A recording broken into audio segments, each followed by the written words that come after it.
Hi, and welcome to Life with Auralie. Today is November 30th, 2024, and I just wanted to quick hop on here and get comfortable with making videos. Later, I hope to be making higher quality videos, but for now, I need to get used to turning on the camera and start talking and sharing some of what's going on in my life and something that just might be making your day better by sharing a few minutes with me. So, I live in Mexico. I mentioned this in my very first video that I live in the city of Torreon, and it's in the northern plains of Mexico, kind of like smack dab in the middle between Ciudad Juarez and Mexico City. And it's a desert region. Right now, you can tell it's chilly today.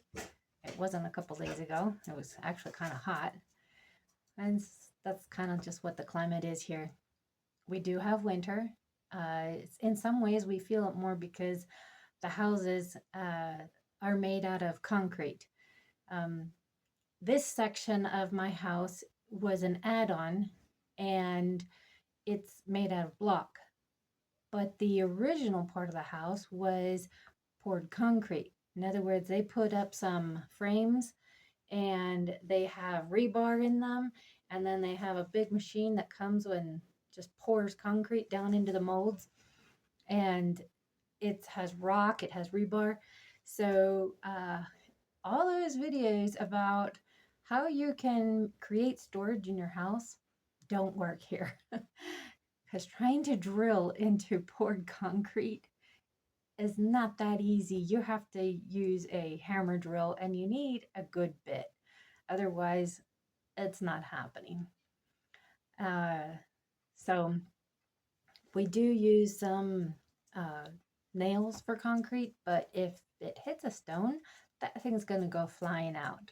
Anyhow, so that's just a little tidbit of where I live. Um, so I wanted to share with you today just something that I've been working on, and it's just a project that I have. I mentioned that my husband and I have a church that we pastor together. We planted it in 2018 in December, so we're about to celebrate our, I think it's the 16th anniversary. Yeah, 16th.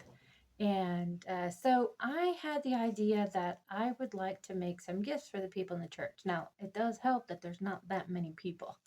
Sometimes having a smaller number is good. Um, so I don't have really just hardly any discretionary income that I can put towards it. However, I have determination and I have skills. And there's YouTube. So there you go. You can learn a whole lot of things. Well, it turns out that when my dad passed away last year, he didn't leave behind a lot of things, but he left a lot of paper. He was also doing some work with some churches and was preparing some teachings, and so he was printing out and making copies and so forth. Well, I have reams of paper right now, and among that paper I found about, I don't know, maybe a quarter. Oh, you hear my dogs. There's somebody on the street. If they keep it up, I'm going to pause. Otherwise, I'm not editing this video. I don't have time for that. I've got too much going on. And this is a Life with Auralie, not Auralie edited. So here we go. So anyhow, I found some legal size paper, and I had kind of gotten into making some little notebooks for myself, and I actually made a few what I called like doodle books for some kids. I just took leftover tablet paper and I kind of put it together. I have some here. This is it's unfinished, but this is from an old file folder that was left over, and the paper inside, it's been in my house for probably a couple decades. Well, probably two, I don't know. It's this can you see that? It's this elementary lined paper. And so I just cut it and sewed it down the middle and uh, made a little flap and glued it to this folder. And this is a little extra. And like I say, it's unfinished. But the idea is just to give something to the kids for them to doodle in. I made some nicer ones the first time around. And the first girl I gave it to, oh my goodness, to see her reaction. She has suffered a lot of rejection, even from her cousins and some other family members. It's sad when kids aren't educated well to learn how to behave and then they end up being rejected by other people around them. That's really sad. Um, and so, anyhow, I gave her this little booklet. It was made with a manila folder, and I creased it all really nice and write her name on the front and so forth. And she just melted. It was just a beautiful thing to see. And so, anyhow, I made these, and I thought, well, when they use up the other ones, I think those were just plain paper. It was recycled. In other words, paper that had something else that had been printed on it, and I just cut off the good parts, and wherever I could cut them to the same size, that's how big the notebook ended up. But yeah, so and these folders also were just left over. They're just had old stuff in it, and so I just plopped it together, and yeah, it's not much, but it was good for me. I enjoyed making it, and the kids, they have all enjoyed getting something. So, anyhow, back to my story. I had this idea of making these nicer notebooks for the men in the church because it's always hard. What do you give men? What do you give the guys? And it's so easy. There's thousands of ideas for giving women. But you look up men's gifts, and other than socks and underwears and ties, there's just not out there a whole lot of options. So, I thought that I could make some notebooks. Well, material. What do I do? And like I said, I found some legal size paper that my dad left, and it turns out that I could cut it in half, and I could make a really nice size journal here, and they're folded. I had learned how to make signatures, so that was just kind of cool. It's like, oh, everything has its name and so forth. And so this notebook, I mean, I'm trying to find the middle here. There, yeah, it's kind of hard to see, but because the thread is also white, I don't know if that'll show up. But anyhow, this is made of 4 signatures, so 4 little things of paper, and I learned what's it called, kettle stitch sewing, how to put them all together, and then how to take a scrap of fabric to put it on the back. Um, and I don't have any that don't aren't already covered to show you what the stitches look like, but I was really proud of them. I mean, they're going to be hidden, but still, I was learning a new skill, and I like learning new skills. So I did that, and then I had my husband. Where there's 2 upholsterers in my neighborhood. One is just, I don't know, a couple hundred yards up the street, and the other is a couple hundred yards down the other street on the side street. And so I have 2 upholsterers, and we just asked them for their leftovers for whatever they had in their scrap bins. And so they were happy, and they were very curious about what I'm going to make. So later I'll be showing them. And so the one guy gave me this really nice black. I mean, it's upholstery. It's for a couch, but on the notebook, I'm trying to get the right kind of light on it. There, that shows a little bit better. Um, but once I put it together, my goodness, it just really looks so nice. Now, the only thing I did have to buy was glue. I didn't have it, but then, oh, I don't have it here. Oh, yes, I have a scrap. Somebody else gave me this kind of paper. It's kind of like it's like uh, milk carton paper. It's pretty thick and it's plastified on, especially on the one side, and less so on the other. Um, I use this to do a doodle on another paper with markers that bled through. So that's what that is. Anyhow, these were originally made by a company that made chairs like for banquets and so forth. And these go under the cushion and so just like under the seat. Um, and I don't know how this guy got them, but he said he had a couple thousand. So he gave me, I don't know, maybe 100 sheets of this. So it's all material. Now, it did make the project a little bit difficult because of the way it's plastified. The glue didn't stick as well. And frankly, I wasn't going to try to sand down that many. That would have made it in some ways easier, but some ways it just wasn't worth it. And they did end up working. So I have actually on these covers, there's actually 3 layers. So the first layer on the fabric, and then I put another one on top of that, and then after I folded them down, um, then I immediately covered it with a third layer. Now you can see that my cuts aren't all perfect, but this is going to be covered up anyhow. And I really Malcolm, my daughter's dog. We live right on the street, and so anything that passes by, and they go bonkers. There's 2 dogs. Like I say, if it's too much, I'll pause. But really, the tools, I had a cutting mat, and I think it's my sister that gave it to me. And I have an X-Acto knife. I don't even know where I got it or why I have it.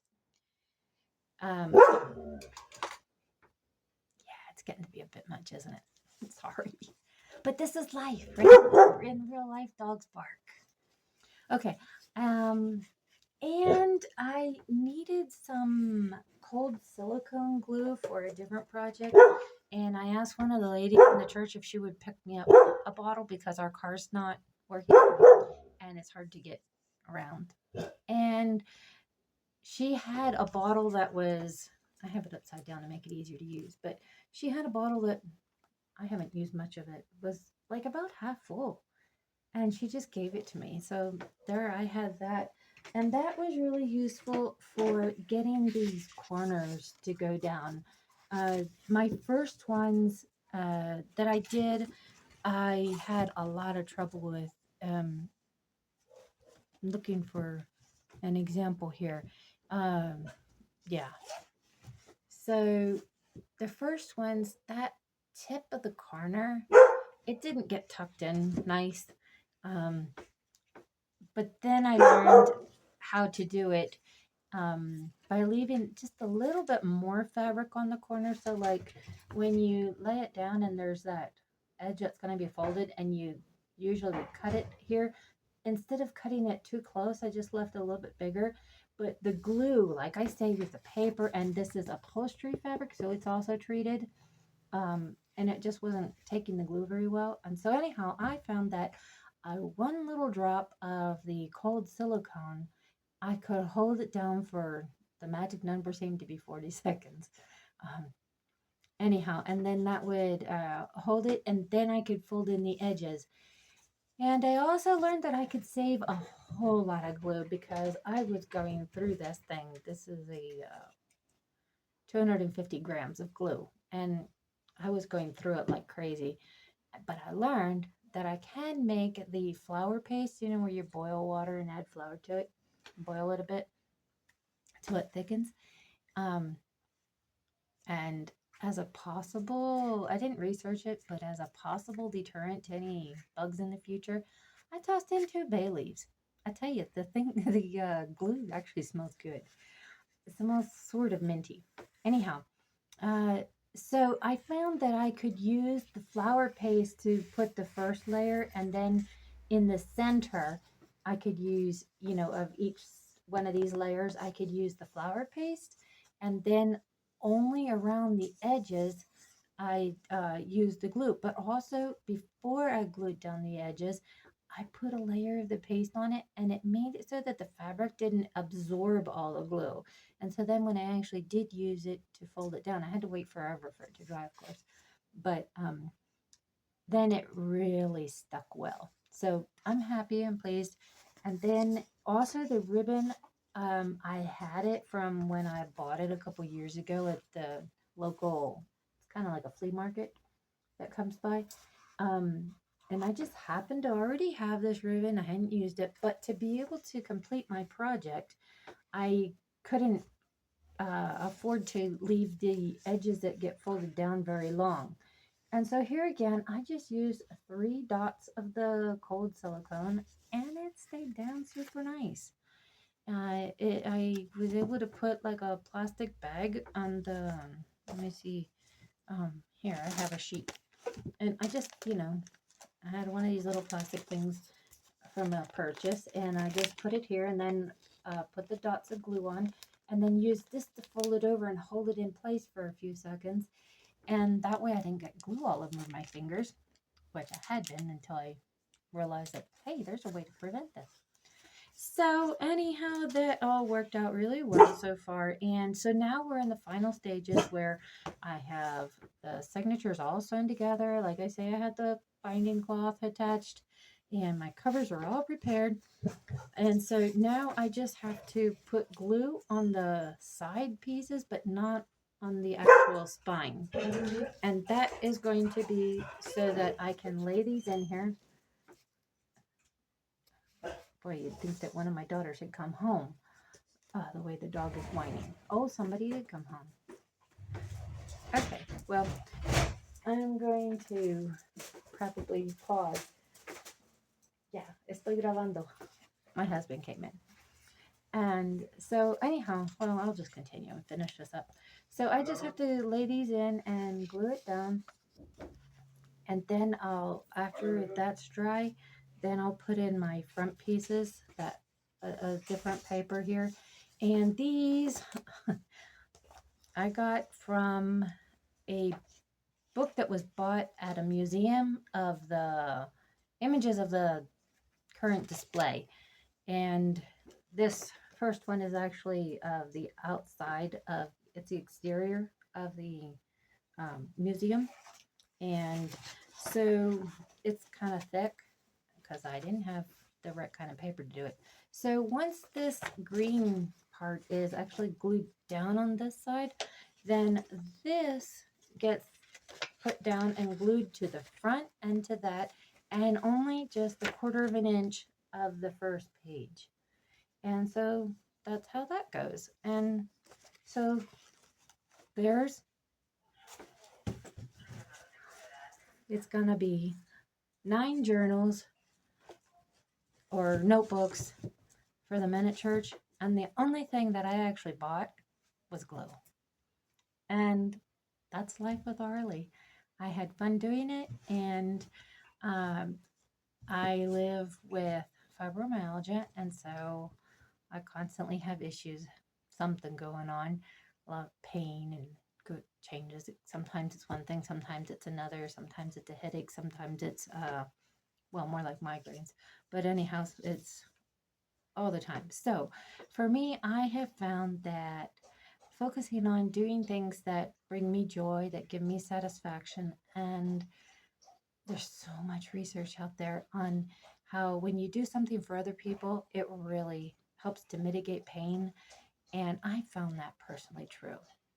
So for this Christmas, I'm making these notebooks and I have another project and I'll probably get on later. Not today, another day, and I'll share that with you too. So I hope that this was something that gave you a little joy and that I didn't bore you with all the little details of my project. There's tons of tutorials out there if you want to make your own. Um, and the one other thing was just that, I hope that maybe this inspires you to see that there are ways that you can get materials without spending money. And I know that the economy is really difficult here in Mexico, but I know that in the United States, the last couple years have been really difficult for a whole lot of families. A lot of people have been without jobs, have lost their savings, have not been able to reopen their businesses after the pandemic. And there's just been a whole lot going on, and the inflation that's just most of us, um, of the younger generations, just never saw anything like that. So I understand. So I just want to say that you can get a lot of materials, and I really do believe that people prefer a gift that you put your heart, that you put your talents and your creativity into. And maybe this is not the kind of project that you'd ever want to tackle. I don't think I would have thought I would a couple years ago. Um, but the idea is that you can do something that gives you joy and that you can spread joy. And isn't that what Christmas is?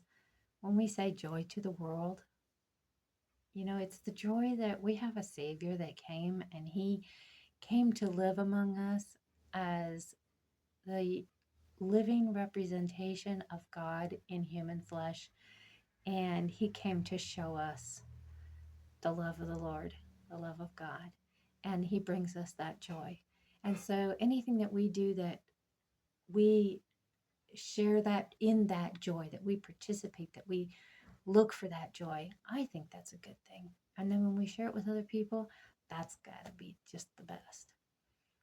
So I wish you a Merry Christmas. I may see you again before that. And I just want to thank you for taking the time and energy to give me those like and subscribe that that every new YouTube channel has to get any traction. So God bless you, and I'll see you again. Bye bye.